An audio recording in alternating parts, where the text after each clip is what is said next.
Hi hello வணக்கம் subscribers எல்லாரும் எப்படி இருக்கீங்க? முந்தா நேற்று தாங்க பார்த்தேன், ஆனால் உங்களை ரொம்ப மிஸ் பண்ணுறேன். இன்றைக்கி புது ரெசிபியோட ஒரு நாள் விட்டு ஒரு நாள் வந்துடுவோம் இல்லையா, அந்த மாதிரி மிஸ் பண்ணாமல் இன்றைக்கி உங்களை பார்க்க வந்துட்டோம். இன்றைக்கி என்ன ரெசிபி பார்க்க போகிறோன்னா, இன்றைக்கி கேரட் சட்னி தாங்க பார்க்க போகிறோம். காய்கறிகள்லாம் பச்சையாக சாப்பிட்டா ரொம்ப நல்லதுன்றாங்க, ஆனால் இந்த மாதிரி கேரட்டை வணக்காமல் இந்த மாதிரி சட்னியை செஞ்சு பாருங்கள். டைமும் உங்களுக்கு மிச்சமாகும், அதே மாதிரி ஹெல்த்தும் கிடைக்கும்.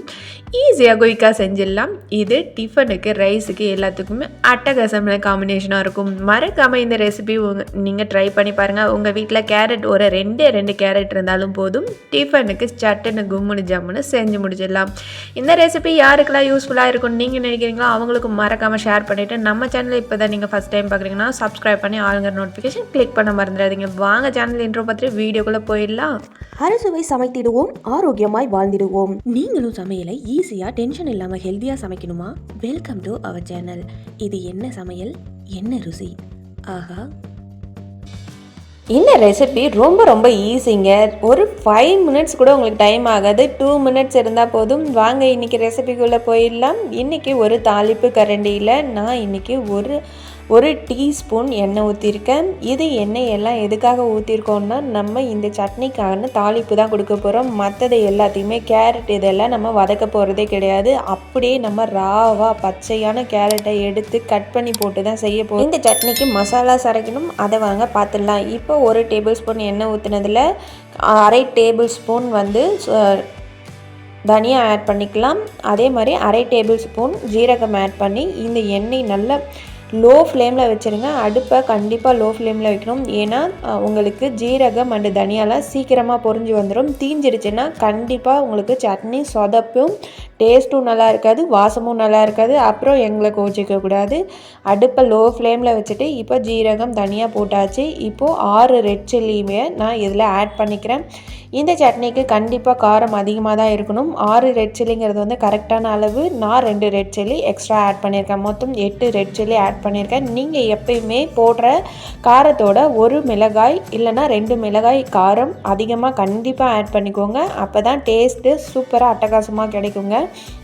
எப்பயுமே சட்னிக்கு இந்த மாதிரி சட்னி அரைக்கக்குள்ள காரம் கொஞ்சம் எக்ஸ்ட்ராவே இருக்க மாதிரி பார்த்துக்கோங்க. இப்போது கேரட் நான் 2 கேரட் எடுத்து இந்த மாதிரி சைஸில் கட் பண்ணி வச்சுருக்கேன். கட் பண்ணி வச்சுட்டு நான் இந்த ஜாரில் இப்போ ஆட் பண்ணிக்கிறேன்.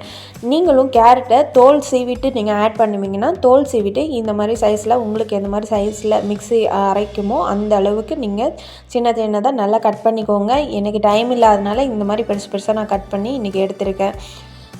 இந்த மாதிரி கட் பண்ணி இப்போ ஜாரில் ஆட் பண்ணிட்டோம். இந்த ஜாரில் நான் இப்போது 1/2 டீஸ்பூன் நான் சர்க்கரை ஆட் பண்ணியிருக்கேன். சர்க்கரை எதுக்குன்னா, என்னோடய கேரட் கொஞ்சம் ஸ்வீட்னஸ் கம்மியாக இருந்துச்சுங்க, அதனால் சர்க்கரை ஆட் பண்ணியிருக்கேன். கண்டிப்பாக மறக்காமல் நீங்களும் கொஞ்சமாவது சர்க்கரை ஆட் பண்ணிக்கோங்க. டேஸ்ட்டு அட்டகாசமாக எடுத்து கொடுக்கும்.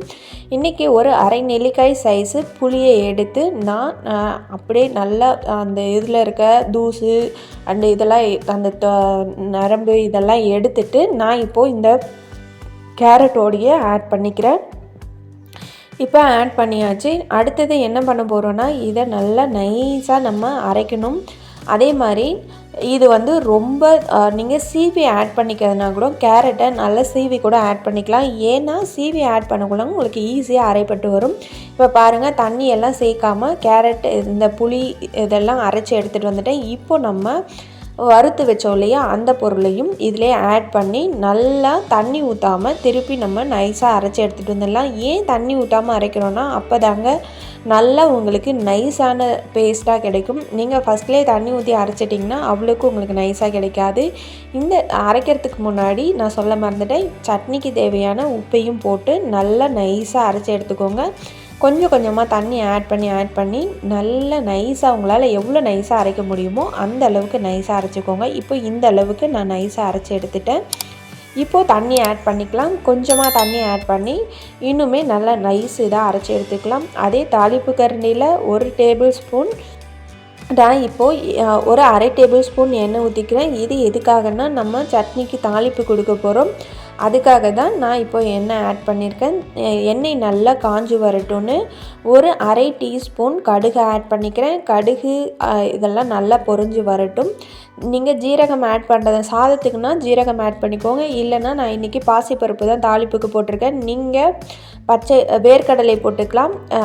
இல்லைன்னா கடலைப்பருப்பு போட்டுட்டு கடலைப்பருப்பு உளுத்தம்பருப்பு போட்டு நல்ல கோல்டன் ப்ரௌன் கலர் வர வரைக்கும் நல்லா பொரிய விட்டு எடுத்துக்கோங்க. கண்டிப்பாக இதுக்கு பருப்பு ஏதாவது கடலை பருப்பு இல்லைன்னா ஜீரகம் ஏதாவது ஒன்று ஆட் பண்ணிக்கோங்க. ஃப்ளேவர் அட்டகாசமாக அருமையாக இருக்கும். இப்போ இந்த அளவுக்கு நல்லா பொரிஞ்சிருச்சு.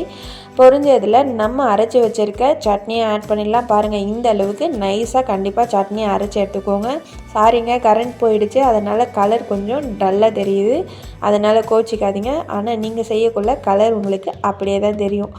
அட்டகாசமாக அருமையான உங்களுக்கு ஆரஞ்சு கலரில் சூப்பராக கும்முன்னு ஜம்முன்னு இன்றைக்கி நம்ம கேரட் சட்னி ரெடி ஆகிடுச்சு.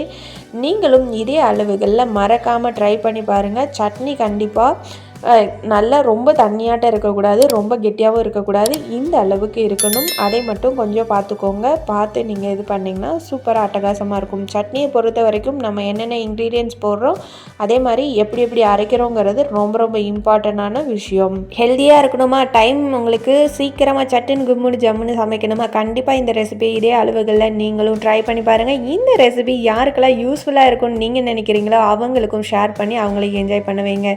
இது போல் ஈஸியான அண்ட் குயிக்கான டேஸ்டான அண்ட் ஹெல்த்தான ரெசிபிஸ் நம்ம சேனலில் தாராளமாக இருக்குது. அதையும் ட்ரை பண்ணிவிட்டு உங்களுக்கு இந்த சட்னி பிடிச்சிருக்கா இல்லையாங்கிறத எங்களுக்கு மறக்காமல் ஷேர் பண்ணுங்கள். இன்னொரு வீடியோவில் நாளான்னைக்கு உங்களை சந்திக்கிறோம். அதுவரை டாட்டா, பாய், நன்றி, வணக்கம், பாய்.